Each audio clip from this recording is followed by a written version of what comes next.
what's in the files.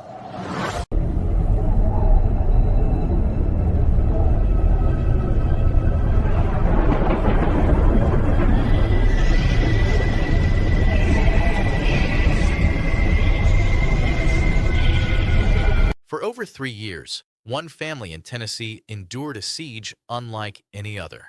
It started with inexplicable sounds, then escalated to brutal physical assaults and even poisoning attempts, all at the hands of an invisible tormentor. Prepare to dive deep into the horrifying, unexplained events of the Bell Witch haunting. To understand the terror, we have to go back to where it all began, 1817, on the prosperous farm of John Bell in Red River, Tennessee. By all accounts, this was an idyllic life. Bell was a respected church leader, his crops were thriving, and his large family lived in comfort. But that peace was about to be shattered by an ominous arrival. It didn't storm the front door. It crept in through the cracks of their reality. At first, it was easy to dismiss. Just strange noises in the night, a scratching against the siding, like jagged fingernails seeking entry. Then came the sounds of a dog growling and fighting an invisible enemy in the yard. Yet when the Bells looked outside, there was nothing but empty darkness. Soon, the disturbances moved inside. Children complained of their bed covers being stripped away by cold, unseen hands. The sound of heavy stones dropping on the floorboards echoed through the house, yet no stones were ever found. John Bell, a man of logic and faith, tried to keep these events secret, fearing ridicule. But the entity had no interest in silence. The whisper of the unknown grew louder, eroding the family's sense of security night by night. The safe haven of their home transformed into a prison of paranoia. They realized too late that they weren't alone in the farmhouse. Something had moved in with them, something ancient and angry, and it was just beginning to test its strength.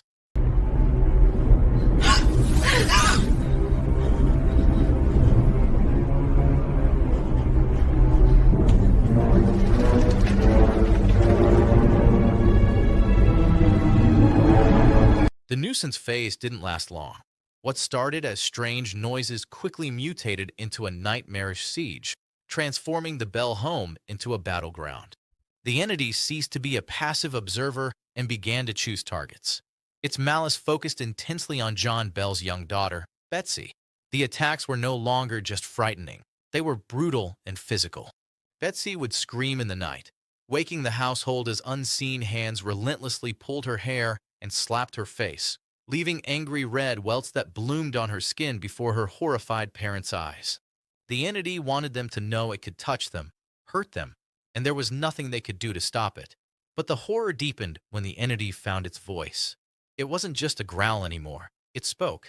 A disembodied, shrill voice began to echo through the farmhouse, singing hymns, quoting scripture, and hurling vicious mockery at old Jack Bell, as it called the patriarch. Desperate and exhausted, the family broke their silence and sought help from the community. Neighbors arrived with skepticism, ready to debunk a hoax, only to flee in terror after witnessing the phenomena firsthand. Yet, despite the witnesses, the Bells found themselves increasingly isolated. How do you fight a war against an enemy you cannot see?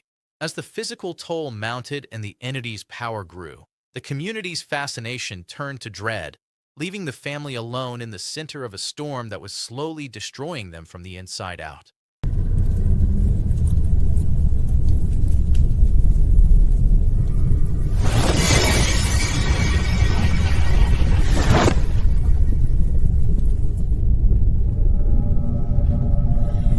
The most terrifying aspect of the haunting wasn't the physical violence. It was the intelligence.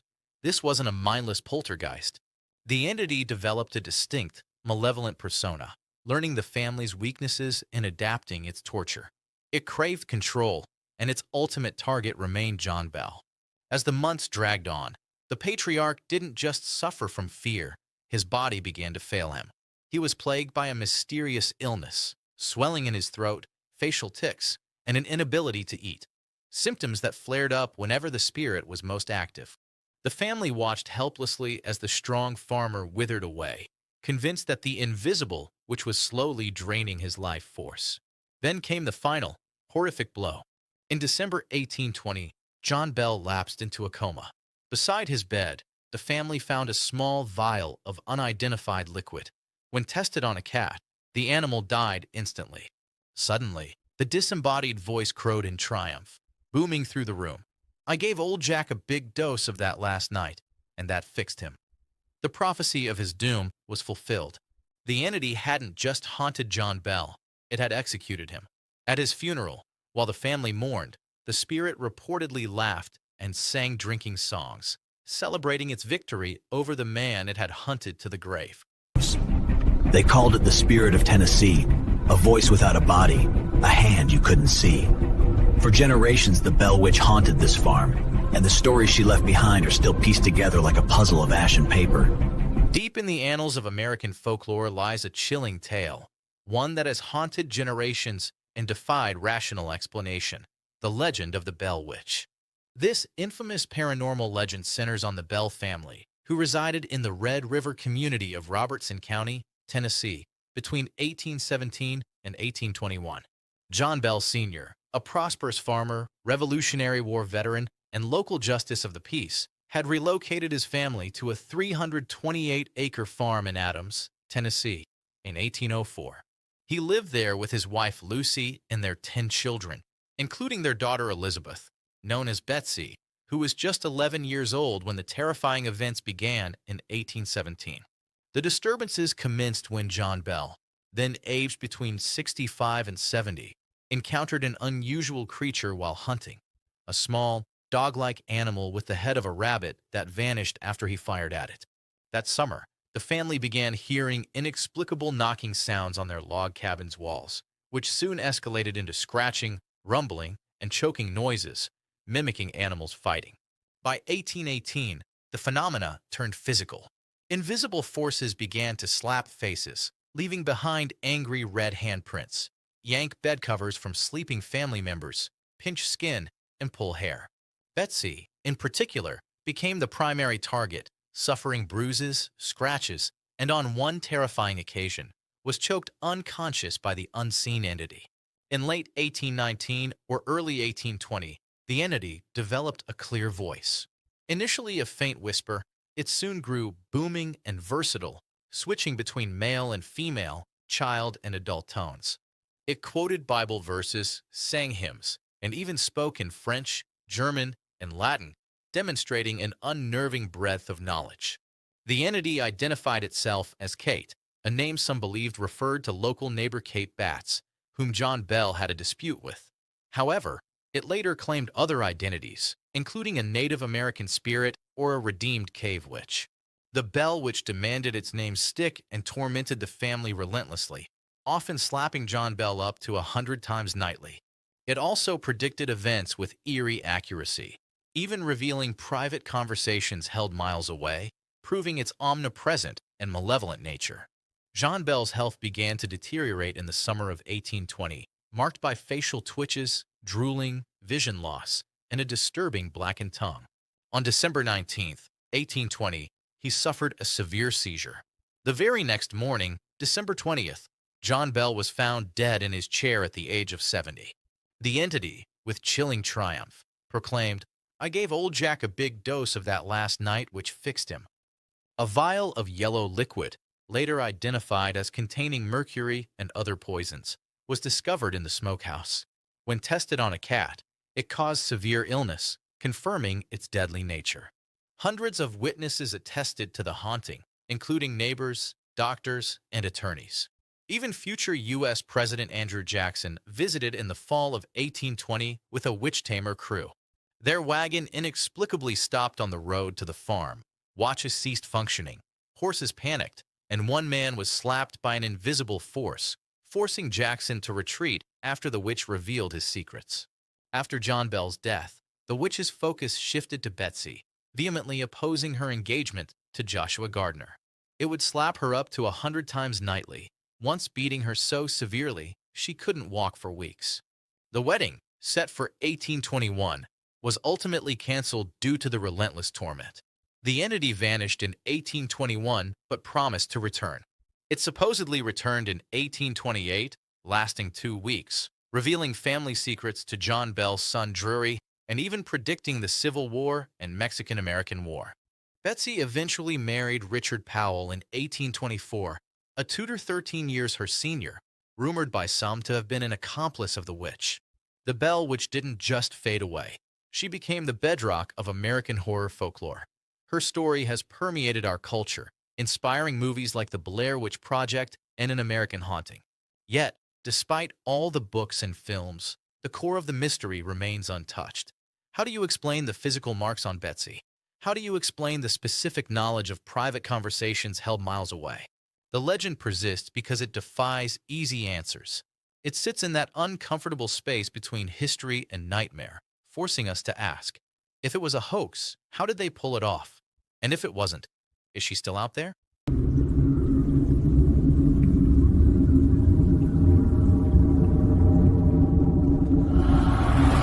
Bell Witch Haunting, a chilling American legend, centers around the Bell family in early 19th century Robertson County, Tennessee. John Bell Sr. and his family, who settled near present-day Adams around 1804, reportedly endured paranormal attacks from 1817 to 1821. This entity, known as the Bell Witch, was mostly invisible but could speak, interact physically, and even shapeshift. The haunting began in 1817 when John Bell encountered a strange, dog-like animal with a rabbit's head in his cornfield. Soon after, the family heard unexplained noises, scratching, gnawing, and knocking within their home. These disturbances escalated into physical attacks, particularly targeting the youngest daughter, Betsy Bell, who suffered slaps, pinches, and welts. The entity's voice grew more distinct, initially sounding like an old woman singing hymns, adding to the eerie atmosphere. The entity communicated verbally, identifying itself as Kate, and claimed to be the spirit of Kate Batts, a neighbor.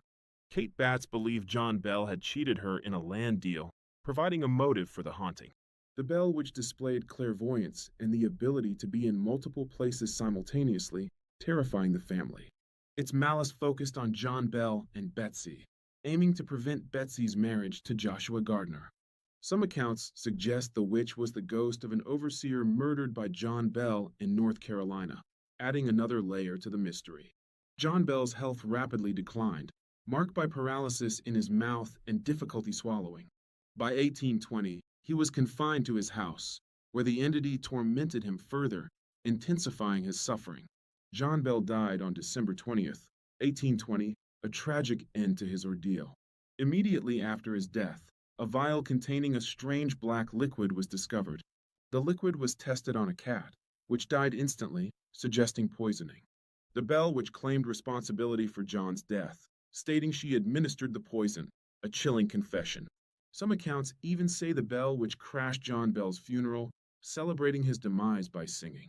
Many people, including neighbors and visitors, witnessed the Bell Witch phenomenon, validating its widespread impact. Andrew Jackson, then a general, reportedly visited the Bell family to investigate the strange occurrences. According to lore, Jackson and his men were frightened by the entity's power and quickly left. Jackson famously stated he would rather face the British Army than the Bell Witch, highlighting the terror it inspired. After John Bell's death, the disturbances decreased but did not cease entirely, leaving a lingering presence. Betsy Bell broke off her engagement with Joshua Gardner, and the witch declared it would return in 7 years. The entity supposedly reappeared in 1828, visiting John Bell Jr. and engaging in philosophical conversations. Charles Bailey Bell, a grandson of John Bell Jr., published The Bell Witch, a Mysterious Spirit, in 1934. This book recounted stories told by his great-aunt Betsy, preserving the legend for future generations. It mentioned prophecies given by the spirit in 1828, including a declaration that the witch would return in 1935. Some skeptics dismiss the Bell Witch story as historical fiction or fraud, questioning its authenticity. Others consider it a reflection of 19th century American folklore and beliefs, a cultural phenomenon. The Bell Witch Cave, a limestone cavern near the original Bell farmstead, became a point of interest in the 20th century.